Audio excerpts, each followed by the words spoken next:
Bom, o vídeo de hoje está começando uma série que a gente vai chamar A Casa como Centro de Produção.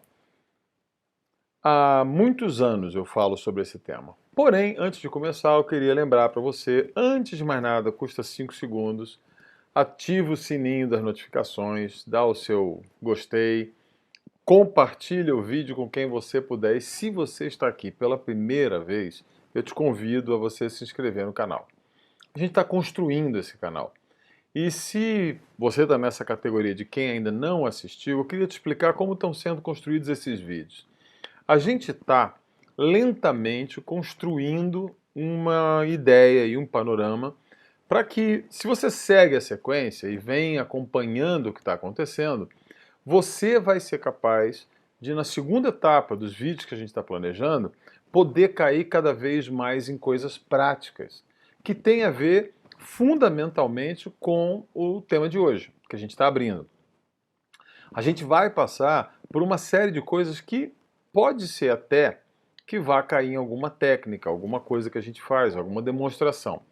Sempre com a condição de que nesse espaço do e agora, a gente vai refletir, a gente vai pensar, a gente vai fazer algumas caminhadas transdisciplinares, mesmo que chegue um momento que, por exemplo, eu tenha o prazer de ensinar para você alguma técnica culinária, mostrar alguma coisa na jardinagem, alguma coisa que se faz em casa, para ir construindo as alternativas que a gente tem para esse mundo aí na frente. Bom, como a gente falou no título do canal, agora é sério, a casa como centro de produção. Se você olhar, né, esse momento que a gente está vivendo, muita gente em casa. Existe muita gente que continua saindo de casa, não porque não tenha onde ficar, mas porque insiste em que a economia não deve parar, as coisas não devem acontecer. É só aguentar um pouquinho que as pessoas vão ter que ficar mais em casa. E ao ficar em casa, várias coisas estão acontecendo, né? Muitos cursos online, as pessoas estão lendo, estudando, fazendo balé, aula de ginástica, e isso em si é muito bom, muito interessante. Mas também uma grande parte das pessoas está fazendo 3 horas de live de sertanejo. Eu realmente não consigo entender por onde vai alguém vendo duas pessoas cantando música particularmente complicada de achar de bom, né, bebendo até cair e fazendo nada, nada, nada, nada. Né? Pornografia, série, assiste filme, outro filme, outro filme. Se você olhar direitinho, ao tomar essa atitude, a gente está transferindo para dentro de casa uma série de atividades que a gente fazia fora de casa, que são basicamente atividades de consumo. E a gente está com o mesmo padrão de comportamento tentando levar ele adiante para esse momento em que nós nos vimos dentro de casa. E eu espero que esse seja o seu caso, de estar dentro de casa. Bom, hoje, no vídeo de hoje, a gente vai ver o que é a casa, a origem dela, como é que a casa veio se desenvolvendo, o que aconteceu nos últimos 70 anos que mudou a gente, e eu vou contar um pouco da minha história. Minha intenção é contar uma coisa que aconteceu e que mudou a minha trajetória, que eu vou contar no final. Bom, vamos entender o que é a casa. Os seres humanos, quanto mais a gente foi ganhando habilidade cerebral, mais a gente foi perdendo a capacidade de viver no ambiente. E do ponto de vista da nossa espécie, a nossa espécie é muito frágil, muito frágil. Talvez a espécie mais frágil do planeta. Nós não somos bons de corrida, nós não temos muita força. Qualquer chimpanzé consegue levantar mais peso do que o campeão de halterofilismo que você conhecer, humano. Ah, nós não temos garras, nós não temos pelos, nós não temos nada, nada que nos garanta viver no ambiente e sobreviver pegando chuva, sol, intempéries ou se defendendo de, nós não temos casco, né, defendendo de agressores. Então, desde sempre, a nossa espécie é uma espécie que busca abrigo. As primeiras casas, na verdade, não passam de cavernas. Né? Na história da humanidade, o abrigo temporário, né? O abrigo que se constrói para uma noite. Por exemplo, quando Eu tive a oportunidade de estar envolvido num departamento de antropologia de uma universidade aqui do meu estado, 30 anos atrás. Eu entrei em contato com a história de um povo, os Xetá, né? Os Xetá eram considerados dos grupos indígenas, né, o mais próximo daquilo que eram os homens do Paleolítico. E muito interessante, muito interessante. Foi um grupo dizimado em 5 anos, né? Foi uma coisa assim acabada. E eles eram considerados, né, numa etapa tão anterior, eles eram caçadores e coletores. Eles não tinham oca, não tinham taba, não tinham cabanas. Todas as noites os Xetá preparavam seu abrigo, e isso os assemelhava muito com os grupos caçadores-coletores pré-históricos. Eles faziam um abrigo temporário que durava uma noite e seguiam caminhando, e seguiam caminhando. Né? Existe hoje, se você procurar, a história do Xetá, eu até vou colocar no link da descrição depois, um pouco desses filmes dos anos 50, muito interessantes sobre o Xetá aqui no estado do Paraná. E esses representavam aquilo que a gente era enquanto caçador-coletor. Toda noite você está andando, achou o abrigo, ou sabe onde tem o abrigo, ou sabe onde tem a caverna, ou sabe onde tem o recurso, faz o abrigo. Por quê? A gente precisava ficar protegido, tanto das intempéries quanto dos predadores.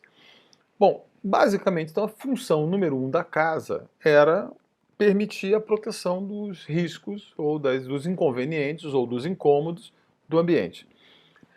Quando a gente se tornou, como espécie, jardineiros e agricultores, e primeiramente, o nosso primeiro papel biomático foi ser jardineiro, né? Depois é que a gente foi para a agricultura, e um dia a gente vai falar sobre isso, a oposição entre jardinagem e agricultura, aguarde, porque vem vídeo por aí sobre isso.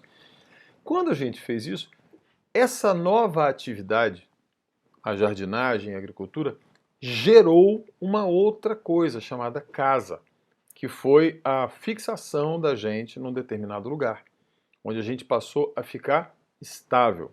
E a casa, ela é fruto da atividade agrícola, da atividade de produção de alimentos perto da gente. Bom, como não precisava mais deslocar, eu posso fazer uma casa fixa ou semifixa, temporária. Né? Alguns índios se deslocam a cada X anos, 3 anos, 2 anos, depende. Algumas tribos indígenas continuam fazendo isso.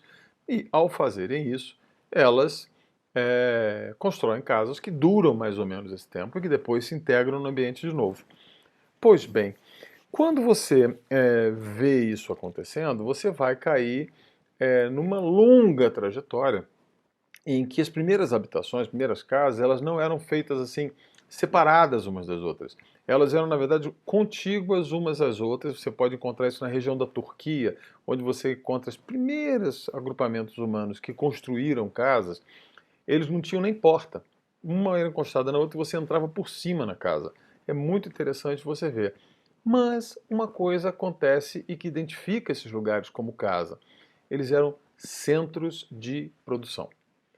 Bom, isso foi muito comum e se desenvolveu até que a gente chegasse em situações na Idade Média, onde acontecia alguma coisa muito diferente do que você aprendeu na escola. Você aprendeu na escola assim, olha, na Idade Média, aquele lugar horrível, cheio de trevas, que inventou a universidade, que inventou o circo, que inventou a feira livre, que inventou o menestrel, que inventou coisas muito interessantes como a praça, o encontro, a feira. Esse lugar horroroso chamado Idade Média, que as pessoas falam, né? Inclusive inventou isso, né? Vários mosteiros, cerveja, embutidos, queijos e coisas desse tipo que aconteciam na Idade Média. Esse lugar totalmente morto, né? Onde as pessoas faziam banhos públicos, onde se namorava muito, onde se fugia de casa com a amada.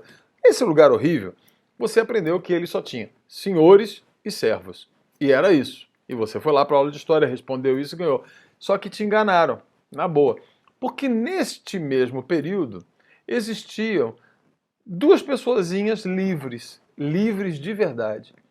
E eles eram chamados pelo nome que vai dar origem, que no inglês, né, aos nomes de husband e housewife. Husband, né, que vem de husbandry, né, que é a produção animal, eram os homens livres que estavam housebound, né, estavam ligados à casa. E a housewife, a esposa de casa. Que casa era essa? Porque é uma casa fora do feudo. que tinha que ficar no lugar mais arriscado. E essas pessoas tinham uma divisão de tarefa fantástica em que ambos trabalhavam dentro de casa. Normalmente, a mulher com os têxteis, o homem com o couro, o homem fazendo a criação de animal, por isso aí husbandry, né? Vai ficar o nome em inglês para produção animal, né? A produção animal, as mulheres cuidando dos vegetais, o homem cuidando do telhado e da construção mais pesada. A divisão de tarefa era simplesmente física. Ambos trabalhavam, ambos cuidavam dos filhos, ambos comercializavam e ambos eram cheios de características ricas que vão fazer deles a protoexistência daquilo que vai ser a burguesia lá séculos depois. Um dia eu conto essa história, mas basicamente esse camarada que fazia tudo, ele acaba sendo muito necessário. Ele vai se aproximar do feudo, ele vai acabar se tornando esses primeiros comerciantes, porque ele fazia várias coisas, mas ele era um homem livre. O que caracterizava uma pessoa livre? Ela estava não sob a proteção do feudo, estava sujeita, sim, a estar num ambiente que era mais cheio de bandidos, mais cheio de bandoleiros, mais cheio de gente perigosa e também às intempéries e aos ataques, mas é uma pessoa que tinha que ganhar habilidade para negociar, para viver aí. Essa pessoa extremamente habilidosa eram as únicas pessoas livres da Idade Média. Você consegue encontrar isso, por exemplo, num autor como Ivan Illich. Ele faz uma historiografia disso muito interessante num livro dele chamado Gender, que é bem legal. Bom, o que acontece? A casa dessas pessoas e a casa daqueles que não eram servos, que viviam trabalhando para os outros, e nem eram senhores feudais, ela sempre se caracterizou, para que houvesse liberdade, em ser um centro de produção. E a gente vai pular na história, porque eu poderia contar uma longa história disso, isso aqui não é um curso de história. A gente vai chegar até a casa do seu bisavô, da sua bisavó, muito provavelmente por aí. E é muito comum você falar, não, esse aqui foi meu bisavô, foi meu avô que construiu essa casa. E quando ele falava aí, quando você fala isso na sua família, literalmente, isso quer dizer que ele muitas vezes construiu mesmo. Lá da fundação, contratava 2, 3 pessoas, construía a casa. E a sua bisavó fazia a roupa dos filhos, cozinhava em casa, tinha um porco no fundo do quintal, tinha horta, comercializava coisas. O seu bisavô produzia várias coisas, fazia mesa, fazia sapato, fazia... Nossa! As pessoas eram, até mesmo na idade aí daqueles que eram meus avós, meus pais, né? Tinha uma habilidade, eu quando era criança, eu praticamente não comprava short, não comprava nada disso, minha irmã também, minha mãe fazia roupas para ela, fazia camisas, fazia short, isso não era uma atividade extraordinária, não, todas as mães faziam isso. Ou seja, os casas eram centros de produção. A partir dos anos 70, nós começamos a dar cada vez mais valor ao consumo, até que chegássemos à sua casa. Olha ao teu redor. Pode ser que você seja uma pessoa extraordinária, eu vou ficar muito feliz que você não se encaixe. Mas a maioria das pessoas que eu conheço, 100% de tudo que você olhar ao seu redor, você só tem porque você comprou. Você precisou sair de casa, trabalhar 8, 10, 12 horas por dia para conseguir comprar coisas que seu bisavô e sua bisavó ou não teriam, ou teriam feito eles mesmos. E a quantidade de habilidade que essas pessoas tinham era fantástica. Bom, o que acontece e qual é o problema? A nossa casa, e eu queria diferir isso, a nossa casa, elas se tornaram, a nossa casa se tornou, né, um centro de consumo. Centro de consumo. 100%. E quanto mais classe média você for, quanto mais você for subir na escala, menos tem que você possa olhar e localizar. Pô, isso aqui fui eu que fiz. Nada, tudo é comprado, tudo é comprado. Aliás, chega-se ao ponto em que as pessoas não compram nem comida. Elas compram comida pronta. Você vê a explosão que a gente vive hoje desse negócio de iFood, todo mundo... Poxa, eu achei fantástico, eu não sei se você viu o episódio do Greg News sobre delivery, muito interessante, mostrando o abuso que é feito com essas pessoas das entregas. Inclusive, eu sugiro que a gente possa fazer coisas muito interessantes e alternativas para apoiar essas pessoas que estão trabalhando duro para fazer as coisas chegarem na sua casa. Mas veja quanta coisa que explodiu antes da crise do coronavírus. Houve uma explosão de isso, aquilo, e traz delivery para cá, que é o famoso, é a palavra portuguesa para entrega, né? delivery, né? Então você passou a fazer isso tudo, né, para quê? Porque você não sabe cozinhar. Você não sabe fritar um ovo. Você não tem a mínima criatividade para pegar água, farinha, sal e fermento e fazer um pão. Aí você, não, mas é muito melhor trabalhar e eu pego e compro. E ao fazer isso, desculpa, ao fazer isso você demonstra o quanto a sua casa vai se tornando dependente da escravidão que você tem que estar submetido. Bom, então, o que a gente propõe nesse tempo de crise, nesse tempo de mutação? Essa é uma oportunidade para você levar a sério algo que eu venho dizendo, olha, pelo menos 15 anos, 20 anos. Que as nossas casas, para que nós possamos ser livres, como aqueles caras da Idade Média, precisam transitar de serem centros de consumo para se transformarem em centros de produção. Isso tem uma razão, isso tem um motivo, isso tem um modo de fazer, e a ideia nessa série que a gente está abrindo hoje é ir ajudando você a tomar passos que possam levar você a se tornar cada vez mais livre. A primeira coisa que eu queria é fazer a diferença entre consumo e produção. Nos últimos 30 anos, a gente se acostumou a falar em consumo consciente, consumo responsável, consumo socialmente responsável. Bom, isso porque você não lembra a origem da palavra consumo. A sua trisavó, com certeza, a sua bisavó, talvez, ela não falaria essa palavra na mesa, porque era uma palavra que não se usava. Aí você fala, como assim? Se você leu alguns autores românticos, né, da literatura brasileira, você vai lá ver que ele fala da consumição que arde em seu peito, né, como ele era consumido. Isso tinha a ver porque as pessoas morriam de consumo. Aí você, como assim?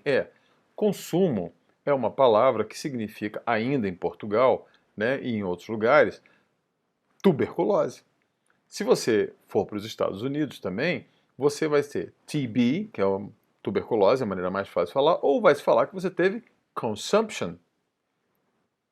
A gente conseguiu a façanha de pegar uma palavra que na época que eu era pequeno, né, quando eu era pequenininho era mais o câncer, que a gente não falava a palavra câncer, era aquela doença. Aquela doença da geração anterior a que eu era pequenininho era a tuberculose, que matou Noel Rosa, que matou tanta gente no romantismo. Era até meio chique, meio glamuroso você morrer de tuberculose, né? E a tuberculose era uma doença que consumia. Então, a AIDS, o câncer, a tuberculose, elas são chamadas em medicina de doenças consumptivas ou síndromes consumptivas, aquelas que consomem você. Ora, tudo que se refere a consumo é negativo. E nós conseguimos, na nossa sociedade absolutamente maluca, transformar uma coisa que era negativa no principal valor que a gente tem. O consumo não pode parar. O desespero que as pessoas estão agora com a diminuição do consumo. Tudo que a gente precisa fazer é crescer, crescer, crescer. Aliás, como um câncer, que é a única coisa que cresce para sempre.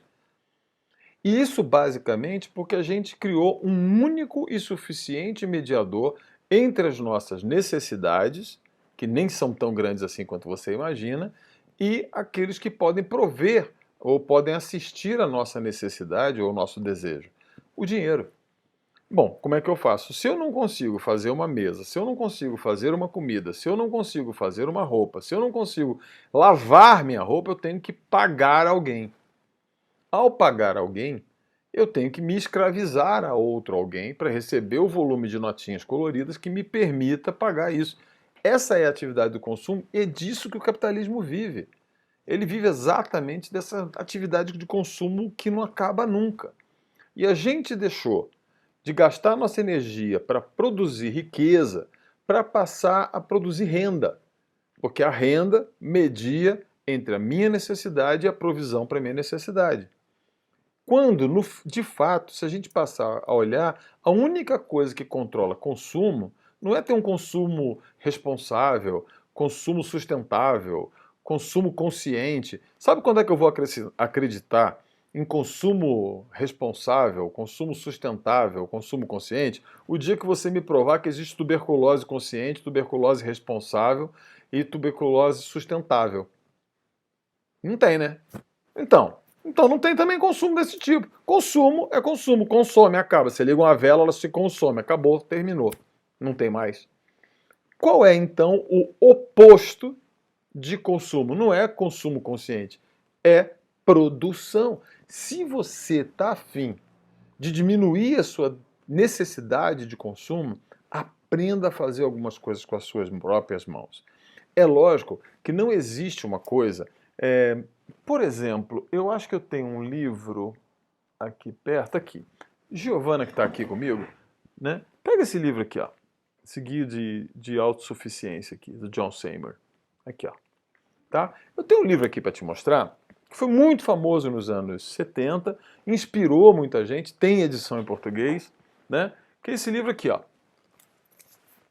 O livro completo para a autossuficiência. É um clássico, né, para realistas e sonhadores. Eu acho que realmente mais para sonhadores. O livro é muito bom. O John Seymour é um excelente autor. Eu vou deixar um livro aqui depois indicado dele. Agora, autossuficiência é uma bobagem. Você quer ser autossuficiente? Eu vou te dar uma dica. Abre um banco.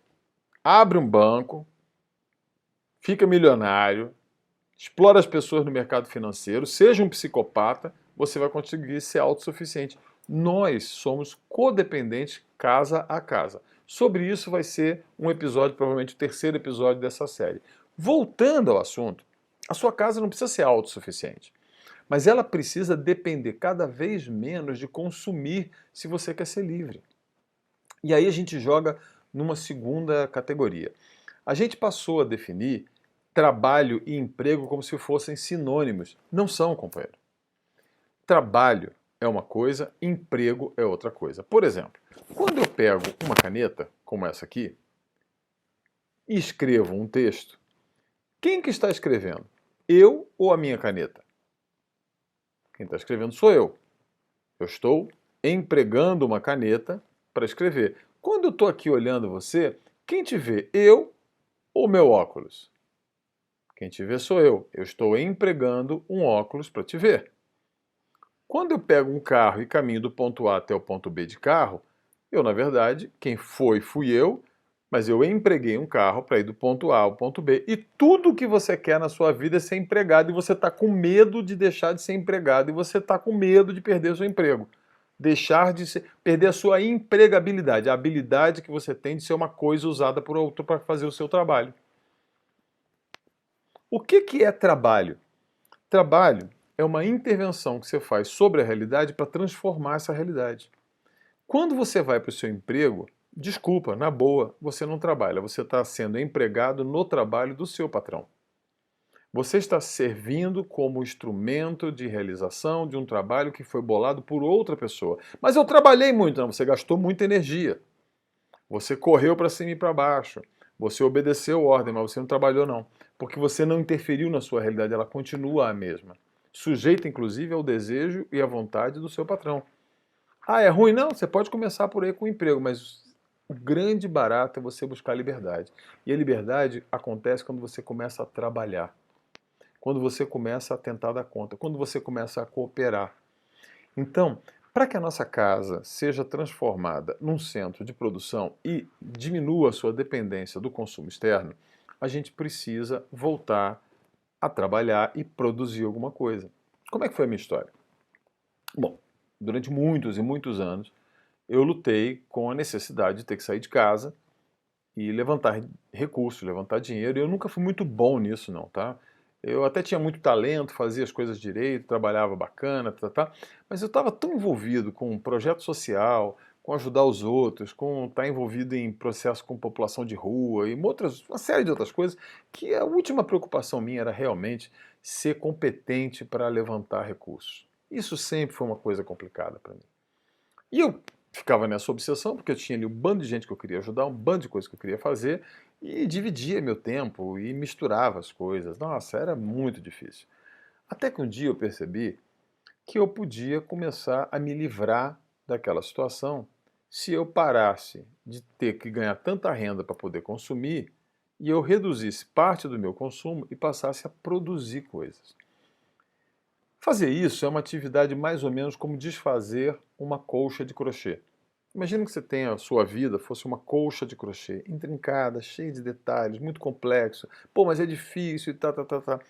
Eu precisava achar o nozinho do último ponto. Concorda comigo? Se você tiver uma colcha de crochê que fosse, teoricamente, tecida, toda ela com um só novelo, um grande novelo de linha que alguém foi lá tricotando, crochetando e fez aquela colcha de crochê. Se você achasse o último nozinho, bastaria você achá-lo, soltar aquele nó e começar lentamente a puxar o fio. Quando você começasse a puxar o fio, o que ia começar a acontecer? Abrir um buraco. Abrir um buraco. Esse buraco vai abrindo, vai aumentando, vai aumentando, vai aumentando, e você pode eventualmente chegar a refazer o novelo todo. Assim, eu queria te dar a sugestão que nesse tempo de quarentena, ou nesse tempo que você está com medo de perder o emprego, você perceba que teu emprego pode desaparecer, mas o trabalho para você não vai desaparecer nunca. Tem muito trabalho. Aqui em casa, atualmente, nós somos 10 pessoas aqui em casa.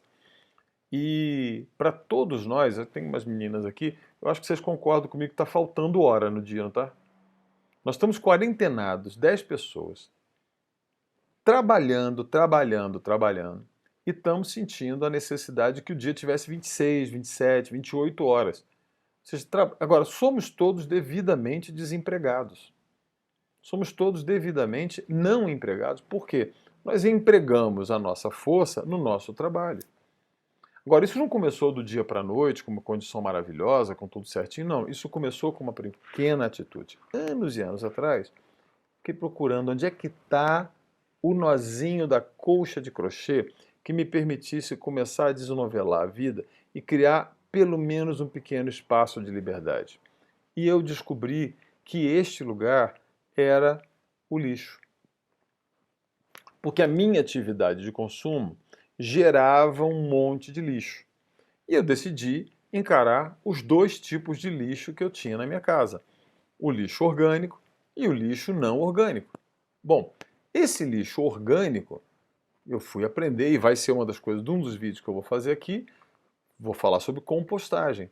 Como que podia fazer compostagem? Falar, mas isso é fácil, porque você morava numa casa. Não. Eu morava num apartamento, no quinto andar, no centro da cidade. Eu falei, não vou jogar mais lixo fora de casa. E foi muito engraçado.